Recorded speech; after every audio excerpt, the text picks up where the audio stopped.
10 सितंबर 1965। आसमान का रंग नीला नहीं बल्कि धुएं से काला हो गया। नीचे जमीन पर तोपों की गूंज थी और ऊपर आसमान में मौत बना रहा। एक भारतीय फाइटर प्लेन दुश्मन के इलाके में ठीक पाकिस्तान के सरजमी के ऊपर उड़ रहा था।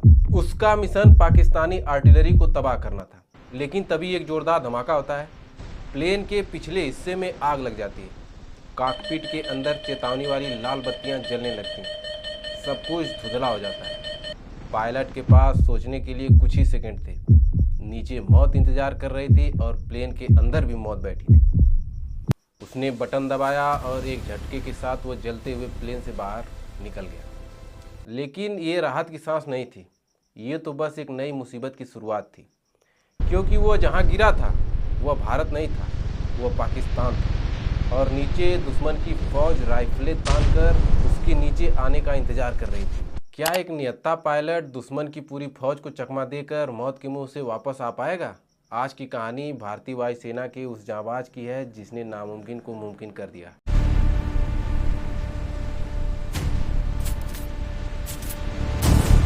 नमस्कार दोस्तों, 1965 का भारत पाकिस्तान युद्ध वीरता की एक नई कहानियों से भरा पड़ा है। लेकिन आज हम जिस कहानी की बात कर रहे हैं वह किसी फिल्मी कहानी से कम नहीं। यह कहानी है फ्लाइंग ऑफिसर दारा फिरोज चिनाय की। उस वक्त दारा फिरोज चिनाय की उम्र 20 से 21 साल थी। मुंबई में रहने वाले इस पारसी नौजवान को वायुसेना में शामिल हुए सिर्फ 2 साल ही हुए थे। लेकिन इनके हौसले किसी पुराने अनुभवी सिपाही से कम नहीं थे। तारीख थी 6 सितंबर 1965। जब युद्ध का आधिकारिक ऐलान हुआ, भारतीय सेना को लाहौर की तरफ बढ़ने का आदेश मिला। लेकिन रास्ते में एक बहुत बड़ी रुकावट थी, इजोगिल नहर। और इसी नहर के पास पाकिस्तान ने अपनी सबसे खतरनाक तोपों को छिपा रखा था, जो आगे बढ़ती भारतीय सेना पर आग बरसा रही। 10 सितंबर की सुबह आदमपुर एयरफोर्स स्टेशन पंजाब 4 पायलटों को एक कमरे में बुलाया गया। मिशन साफ था, इछोगिल नहर के पास छिपी पाकिस्तानी तोपों को नष्ट करना। इस फॉर्मेशन में 4 लोग थे, TPS Gill, flying officer Dara Firoz Chinoy, lieutenant Ravi Kumar और फ्लाइट लेफ्टिनेंट गिरी रत्ना पारखी। डसाल्ट मिस्टर 4 को इनका विमान बनाया गया। यह उस जमाने की सबसे ताकतवर फाइटर बॉम्बर थे। सुबह के करीब 9 बज रहे थे। चिनाय और उनके साथियों ने उड़ान भरी। पहले हमले में उन्हें पाकिस्तानी तोहफे नहीं मिली, लेकिन उन्हें गोला बारूद ले जाती हुई एक ट्रेन दिखाई दी। उन्होंने अपने सारे बम उस ट्रेन पर गिरा दिए और उसे तबाह कर दिया। लेकिन कहानी में ट्विस्ट तब आया जब वो वापस बेस पर लौटे। अधिकारियों ने कहा, बहुत अच्छे, लेकिन असल काम अभी बाकी है। तोपें अभी भी वही हैं, जाओ और उन्हें ख़त्म करो। जरा सोचिए, चिनाय ने सुबह से कुछ खाया पिया नहीं था, पानी तक नहीं पिया था। वो थके हुए थे लेकिन जोश में कमी नहीं थी। बिना कुछ खाए पिए बस एक गिलास पानी पीकर वह दोबारा अपने प्लेन की तरफ दौड़ पड़े। दूसरा हमला शुरू हुआ। इस बार वो सही निशाने पर थे। पाकिस्तानी तोपें उन्हें दिखाई दे रही थी, लेकिन पाकिस्तान भी तैयार था। जमीन से एंटी एयरक्राफ्ट गन ने आग उगलना शुरू कर दिया।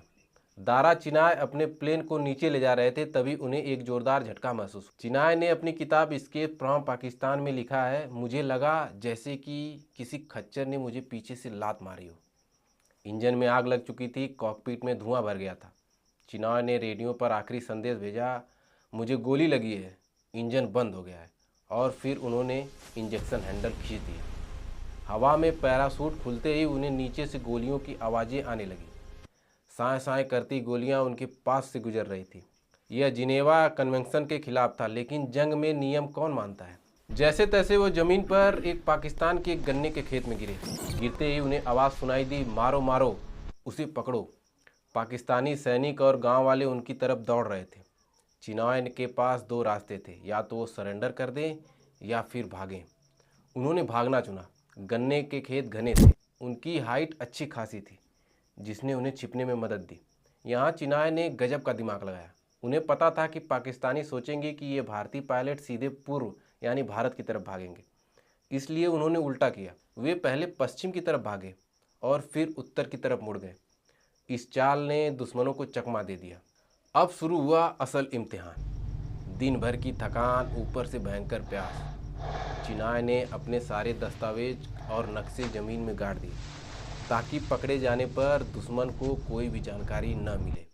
बचने के लिए उन्होंने अपने चेहरे पर और वर्दी पर गीली मिट्टी पोत ली ताकि रात के अंधेरे में कोई उन्हें देख न सके।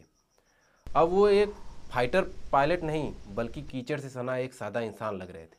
घंटों तक वो चलते रहे। गला प्यास से सूख कर कांटा हो गया था। बीच में नहर आई और एक नहर तो कमर तक गहरी थी, लेकिन दूसरी इछुगिल नहर, गहरी और तेज बहाव वाली। सोचिए उस मंजर को, अंधेरी रात, दुश्मन का इलाका, शरीर में जान नहीं लेकिन वतन लौटने की जिद। उन्होंने नहर को तैरकर पार किया। सुबह होने वाली थी। उन्हें पता था कि सूरज निकलने का मतलब है पकड़े जाना और मौत। चलते चलते वो एक सड़क पर पहुंचे। यह सड़क अमृतसर बटाला रोड थी। उन्हें एक पुराना मील का पत्थर दिखा। उसे देखकर उनकी जान में जान आई। वो भारत की सीमा में दाखिल हो चुके थे। सीमा पार करने के बाद उन्हें एक कुआं दिखा। उन्होंने जी भर के पानी पिया। तभी उन्हें कुछ आवाज़ें सुनाई दी। दक्षिण भारतीय भाषा तमिल में कुछ लोग बात कर रहे थे। चिनाय समझ गए यह भारतीय सेना की मद्रास रेजिमेंट है। वह खुशी से चिल्लाए, लेकिन रुकिए, कहानी अभी ख़त्म नहीं हुई। भारतीय सैनिकों ने जब कीचड़ से सने एक आदमी को झाड़ियों से निकलते देखा तो उन्हें लगा यह कोई पाकिस्तानी घुसपैठिया है। एक सैनिक ने अपनी राइफल सीधे चिनाय के सिर पर तान दी। चिनाय ने हाथ ऊपर कर दिया। वो समझाने की कोशिश कर रहे थे कि मैं इंडियन एयरफोर्स का पायलट हूँ, लेकिन उनकी हालत देखकर किसी को यकीन नहीं हो रहा था। उन्हें जीप में बैठाया गया। तभी एक बहुत बड़ा हादसा होते होते बचा।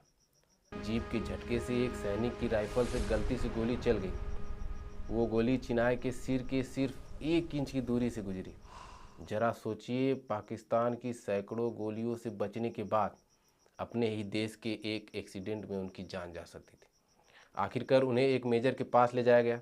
मेजर ने भी शक की नज़रों से देखा और पूछा, अपनी यूनिट का नाम बताओ, अपने साथियों का नाम बताओ। चिनाय ने सब कुछ सही से बताया। उन्होंने एक साथी पायलट कहाई का जिक्र किया। यह सुनते ही मेजर मुस्कुराए और बोले, कैप्टन कहाई मेजर मेरा भाई है। उस एक पल ने सब बदल दिया। चिनाय अब सुरक्षित थे। उसी शाम उन्हें वापस उनके बेस पर भेजा गया। जब वो मेस में दाखिल हुए तो उनके साथी उन्हें भूत समझकर हैरान रह गए, क्योंकि सबने मान लिया था कि चिनाय अब कभी वापस नहीं आएंगे। अगले ही दिन उनका मेडिकल टेस्ट हुआ और डॉक्टर ने कहा he is fit to fly again.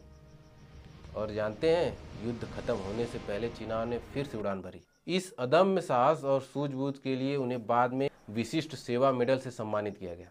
Dara Firoz Chinoy की यह कहानी हमें सिखाती है, चाहे हालात कितने भी बुरे क्यों न हो, अगर दिमाग शांत हो और इरादे मजबूत तो मौत को भी चकमा दिया जा सकता है। तो दोस्तों, आपको ये कहानी कैसी लगी? अच्छी लगी तो नीचे कमेंट में जय हिंद लिखकर ज़रूर बताएं। जय हिंद, जय भारत।